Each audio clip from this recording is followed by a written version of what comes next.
Olá, sejam bem-vindos ao meu canal, dando continuidade à sequência de palestras e de informações.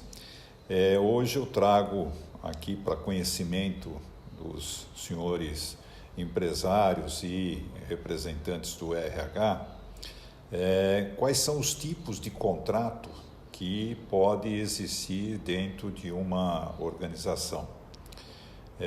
Eu diria aí, nesse sentido, contratos de trabalho, porque dentro da organização nós temos o corpo de profissionais que compõem a sua massa produtiva e, dentre essa massa produtiva, nós temos trabalhadores empregados, temos também os empregadores exercendo as suas funções, é óbvio, mas dentro da massa dos trabalhadores, nós temos algumas formas de contratação. Hoje, de uma forma bem simples e singela, eu vou estar listando todos esses tipos de contrato e fazendo algumas pequenas observações.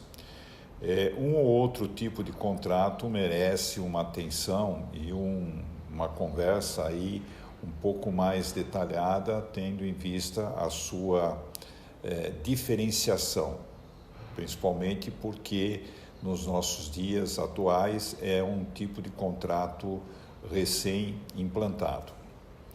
Mas vamos aos contratos mais tradicionais.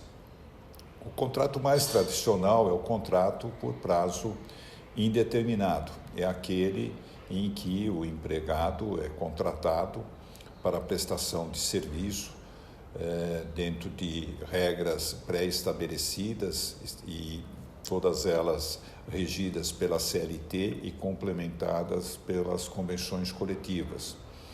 Esse prazo indeterminado é estabelecido condições no contrato e, quando não há nenhuma condição diferenciada, se houver qualquer problema no curso do trabalho, poderá haver uma rescisão tanto do empregado como do empregador, sendo que, se a rescisão partir do empregador, ele tem algumas obrigações adicionais do que teria em outro tipo de contrato. A exemplo, o contrato por prazo determinado. Se nós fizermos uma comparação entre o contrato por prazo determinado e o contrato por prazo indeterminado, se houver uma rescisão de contrato por parte do empregador e ela ocorrer no contrato por prazo determinado antes da vigência do contrato, isto é, fez o contrato por 1 ano e rescindiu esse contrato em 6 meses, a empresa terá que pagar 50% de indenização do tempo que falta. Então, muitas vezes esse tipo de contrato se faz necessário algumas outras, eu diria, indicações jurídicas do tipo rescisão recíproca, em que ele deixa de ser por prazo determinado e passa a ser automaticamente por indeterminado. Mas isso é um assunto que nós vamos tratar em separado. Existe também o contrato temporário, que, quando as empresas têm seus picos de trabalho, elas adotam a contratação de profissionais por um espaço de tempo, e esse trabalho temporário, normalmente, ele tem uma limitação de 9 meses. O contrato de trabalho terceirizado. Esse é um contrato que tem que se ter muita atenção, porque até antes da reforma trabalhista, esse assunto do contrato terceirizado, ele era muito focado e muito visado em termos de reclamações trabalhistas, porque muitas vezes as empresas transformavam um contrato de trabalho CLT indeterminado para um contrato de trabalho terceirizado. Então, contratava uma pessoa física, mas na forma de uma pessoa jurídica. Isso traz riscos e tem que se ter muito cuidado de como se trabalha com esse indivíduo, qual é a forma em que ele está prestando o serviço ou não dentro da empresa. Tem o contrato eventual. Esse contrato eventual não é muito utilizado, mas ele existe dentro do nosso ordenamento jurídico, que é um contrato que acontece, como a própria palavra diz, eventualmente. Então é um trabalho que se faz por um curto espaço de tempo, numa necessidade mesmo, como a própria palavra diz, eventual. O contrato trabalho home office, que nós já tratamos em um vídeo em separado, foi tratado até num primeiro momento, dado a necessidade de se falar sobre ele em função da pandemia, cujo tratamento é pouco diferente do contrato por prazo indeterminado ou determinado. Qualquer um desses dois contratos pode ter um aditivo para ser feito o trabalho home office. A novidade é o contrato intermitente. O contrato intermitente vai ser objeto de um vídeo em separado, porque ele traz muitas modificações no modo de tratar a contratação daqueles profissionais que muitas vezes são considerados profissionais que você, empresário, você, RH, chama para prestar um serviço pontual, um serviço de 1, 2, 3 dias, quer dizer, são serviços como tratado vulgarmente de, não, chama uma pessoa para fazer um bico e esse bico hoje tem uma regulamentação dentro do ordenamento jurídico, que é o contrato de intermitente. Tem o contrato parcial, que ele também pode ser por prazo determinado ou por prazo indeterminado, mas ele não é o tempo integral da jornada de trabalho, ele abrange uma parte só da jornada de trabalho, por isso ele é considerado jornada parcial. Temos os trainee, que tem um tratamento separado, porque são recém-formados e que sofrem dentro do dia a dia da empresa, não só a prestação de serviço, mas também o recebimento de um treinamento, de um volume de informação que complementa aquilo tudo que ele recebeu de informação, de conhecimento no curso que acabou de encerrar.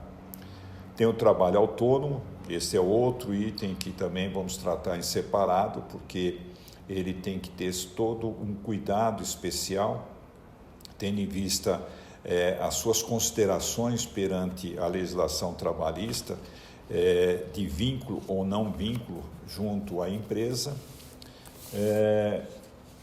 Contrato do estagiário, isso nós temos já estabelecido no ordenamento jurídico que as empresas, quando possível, contratar estagiários para treiná-los e prepará-los para depois serem efetivados na empresa. Normalmente, o contrato de estágio é uma triangulação empresa, escola, um centro educativo, como CIEE ou outros, e a participação do estudante.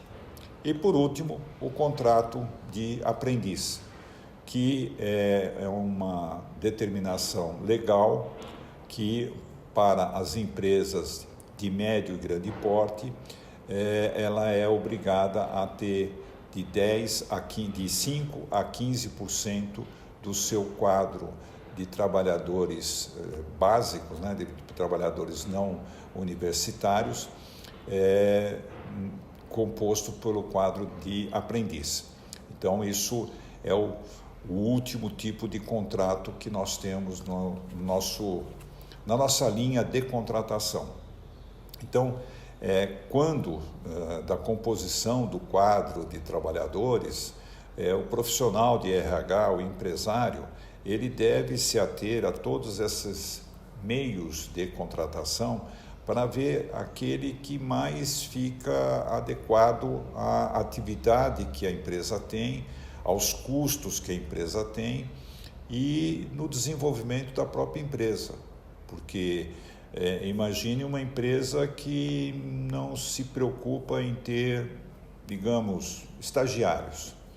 Ela não vai estar se preocupando em dar como se diz no dito popular, alimentando com novas ideias o seu quadro de trabalhadores. Ele estará sempre com aquele número de trabalhadores sem o incremento de novos formadores de opiniões, formadores de sugestões para a empresa e que tragam, inclusive, novidades dos cursos que acabaram de fazer, que nada mais traz do que o próprio desenvolvimento da empresa. Então, o fato de contratar estagiários, muitas vezes, é muito interessante para a empresa. Eu conheço empresas que têm programas de estagiários que ela contrata, do 100% que ela contrata, ela tem o objetivo de, no mínimo, 30% desses profissionais passarem a compor o quadro efetivo da empresa. E isso tem sido feito constantemente.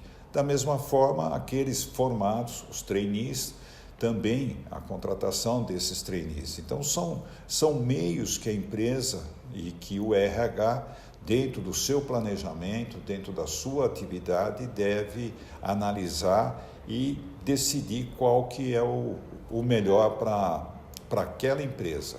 E não pode ser dito que o que é bom para uma empresa também é bom para outra. Depende muito de empresa para empresa, de organização para organização, de atividade por atividade. Isso varia muito, por isso que tem que ser muito bem analisado cada caso.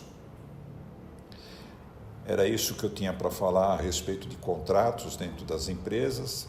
Agradeço a atenção de todos. Continuo à disposição para perguntas, para sugestões. Continuem conectados para receber novidades e até breve. Muito obrigado.